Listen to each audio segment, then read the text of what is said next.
Hey guys, how's it going? Justin here with Practically Squared. Welcome back to the channel.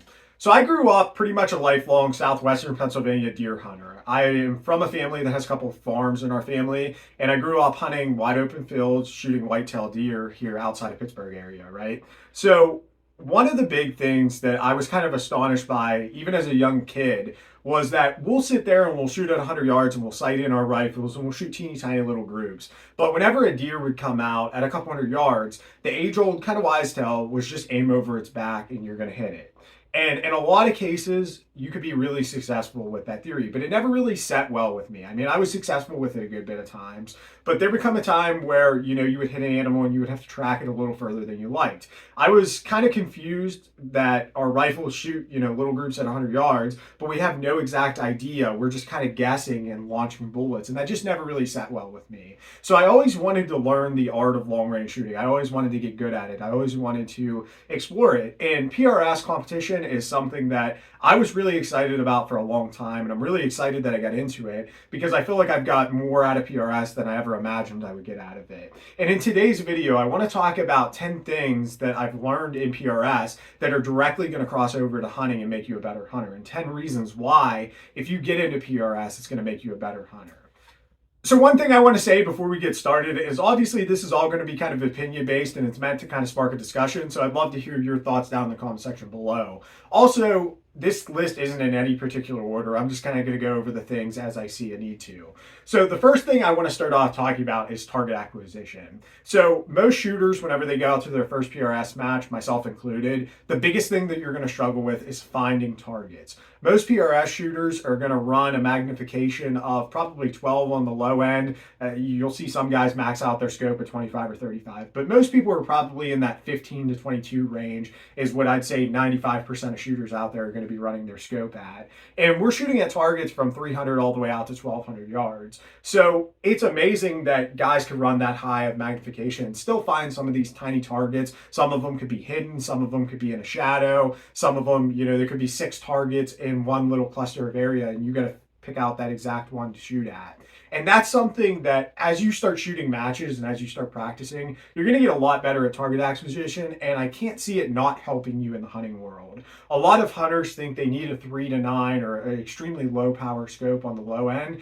And what I've kind of learned from PRS is I could probably get away with a little bit higher low end of a scope for hunting purposes, just because my target acquisition has gotten so much better. Now, I'm not saying that there's no advantage to say having a 3.6 to 18 or something like that in a hunting aspect, because maybe there is, and I'm sure there's definitely certain situations. But if you get good at target acquisition, you could afford to have a little bit higher magnification on the low end, and in turn get some higher magnification on the high end as well. So that's my first point. So the second thing that I want to talk about is position building. Now, this is going to depend on what kind of hunter you are. So where I come from, we hunted a lot we would basically build like hay bale mounds to kind of shield ourselves from the wind and the elements. And we would just set up on the hay bale and we would shoot off the hay bales. And it's very similar actually to how we shoot in a PRS match. You put your rifle up on the prop. Now in PRS, we're using bags. Back then, we would just use the hay bale as our kind of artificial bag.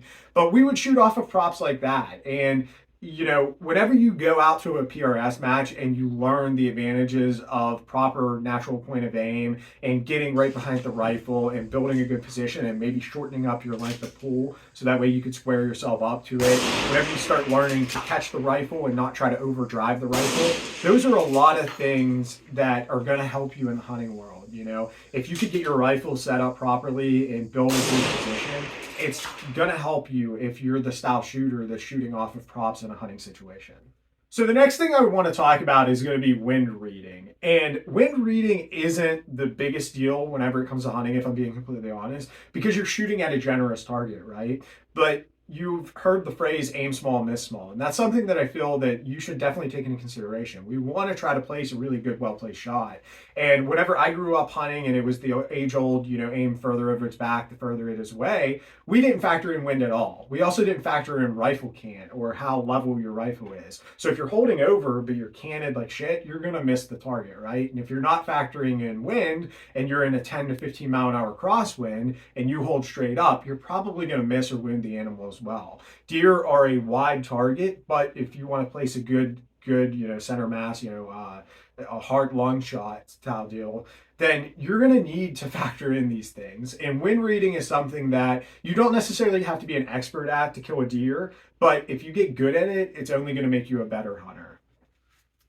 The next thing I want to talk about is gear management. Now, there's a lot of things that I've seen people that aren't necessarily PRS competitors look at PRS guys doing and say that that's kind of gimmicky. For example, the wax canvas game changer bag. You'll see pretty much every PRS competitor using this, or maybe they're using like a wee bad fortune cookie or something else that's very similar to this. This is a bag that some people are like, oh, why do you need that big, heavy wax canvas sand filled bag? Once you learn to use this bag and how solid it's going to make you, whether you're putting this over the top of a fence post, whether you're putting it on a cattle gate, those are PRS situations, but those are also situations that I've personally shot at deer off of. You know, shooting off of a farm, we had fence posts everywhere. So if you found a fence post and you could set your rifle on it, you could go ahead and take a shot. And if I would have knew then that I could get a sand-filled wax canvas bag and set that on there, and it's going to basically cut my wobble zone in half, if not way more than that, then I would have done it a long time ago. Now, you don't need to use a sand filled depending on your style of hunting. Even if you use a get light version of this, which is going to weigh about a pound or so, it's going to be something that's going to be very advantageous to helping you break really good shots.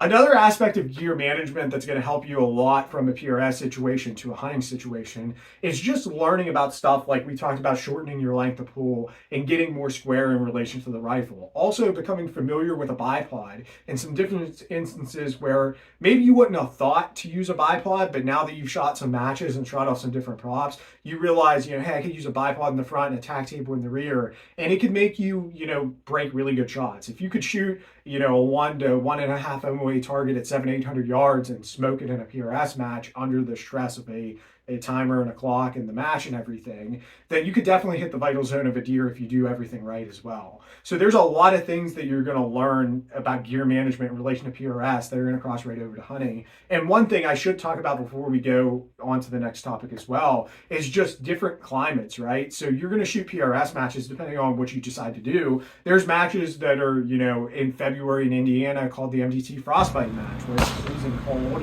and that's kind of the gimmick to the match, right? And then there's other matches where you're going to shoot in the blazing hot sun and it's 100 degrees outside and you're just absolutely baking. And you're going to learn how to basically configure your rifle, such as maybe you need to shorten your length of pull even further for those cold matches where you're wearing a lot of gear. Maybe you need to shorten it up or lengthen it a little bit depending on the weather conditions, if it's hot or if it's cold. Maybe you need to implement different tactics. Like, there's a lot of things that you're going to learn in relation to gear management, as well as keeping your stuff dry.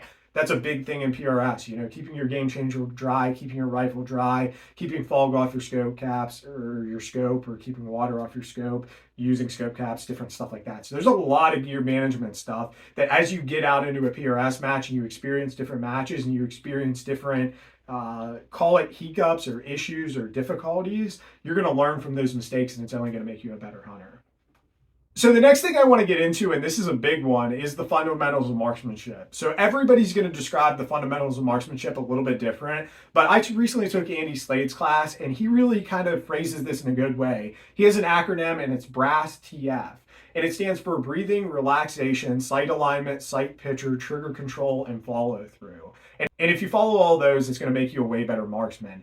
Breaking them down a little bit, if you focus on, you know, breaking your shot at the respiratory pause in your breathing cycle, I notice a lot, like whenever I break a bad shot in a PRS match, if I think back to how I was breathing, I wasn't breaking the shot at the right point in my breathing cycle. That's something that's going to definitely improve your skills, right? Going to the next one, aiming. Aiming obviously is a big deal, and that also, you know, could come into play with the anchor point, like anchoring, looking over your scope. That's going to help you with target acquisition, like we talked about in the first one. And then sight alignment is basically making sure your parallax is set well. That's something you're going to learn big in PRS. Also, level, we've already kind of hit on how important it is to level your rifle. And then your sight picture is actually what you're holding. So knowing wind and knowing where you're holding in your reticle, if you're going to do a holdover or dialing or different stuff like that. Trigger control is pretty self-explanatory. You want to break a really good trigger. You want to be a perfect 90-degree press right back. You want to not jar the trigger. You want to not obviously punch the trigger or do anything like that.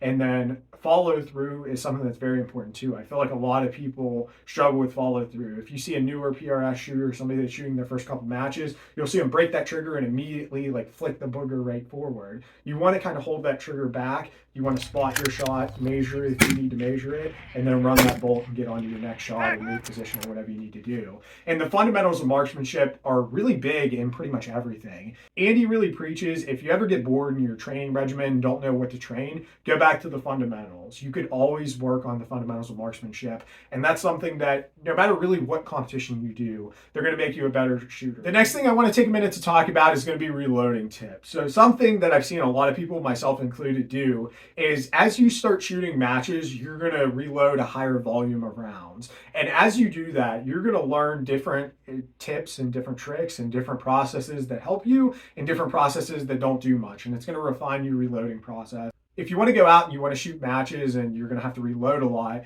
you're probably going to end up at some point upgrading some of your reloading gear. So it's only going to make it a little bit nicer for hunting and everything like that. And another thing that will kind of tie into this one is rifle maintenance and kind of cleaning. Cleaning is a big deal. I feel like a lot of hunters pretty much stay on top of it because they're not shooting a whole ton. But in PRS, where we're shooting 100, 200, 300 rounds at a match, you got to stay on top of cleaning. You got to get in there. You got to get some of that stuff out. Otherwise, it's going to build up and you're going to get pressure signs down the road. So reloading tips and cleaning tips are definitely something that you're going to learn in the PRS. They're going to cross right over to hunting, and it's going to make your hunting experience overall pretty better.